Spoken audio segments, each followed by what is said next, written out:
بسم اللہ الرحمن الرحیم۔ السلام علیکم۔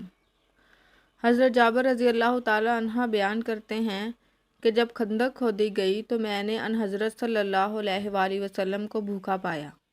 میں اپنی بیوی کے پاس آیا اور پوچھا کہ تیرے پاس کچھ ہے، کیونکہ میں نے ان حضرت صلی اللہ علیہ وآلہ وسلم کو بہت بھوکا پایا ہے۔ اس نے ایک تھیلا نکالا جس میں 1 صاع جو تھے اور ہمارے پاس ایک بکری کا بچہ پلا ہوا تھا۔ میں نے اسے ذبح کیا اور میری بیوی نے آٹا پیسا، وہ بھی میرے ساتھ ہی فارغ ہوئی۔ میں نے اس کا گوشت کاٹ کر ہانڈی میں ڈالا۔ اس کے بعد میں ان حضرت صلی اللہ علیہ وآلہ وسلم کے پاس لوٹا۔ بیوی نے کہا، حضرت صلی اللہ علیہ وآلہ وسلم اور آپ کے صحابہ اکرام کے سامنے مجھے رسوا نہ کرنا، یعنی زیادہ آدمیوں کی دعوت نہ کر دینا۔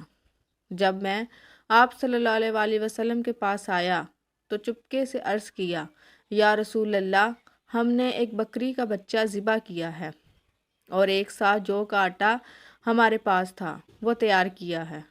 تو آپ صلی اللہ علیہ وآلہ وسلم چند لوگوں کے ساتھ تشریف لے آئیے۔ یہ سن کر ان حضرت صلی اللہ علیہ وآلہ وسلم نے پکارا اور فرمایا، اے خندق والو، جابر نے تمہاری دعوت کی ہے، لہٰذا چلو۔ اور ان حضرت صلی اللہ علیہ وآلہ وسلم نے فرمایا، میرے آنے تک ہانڈی نہ اتارنا اور نہ گوندے ہوئے آٹے کی روٹی پکانا۔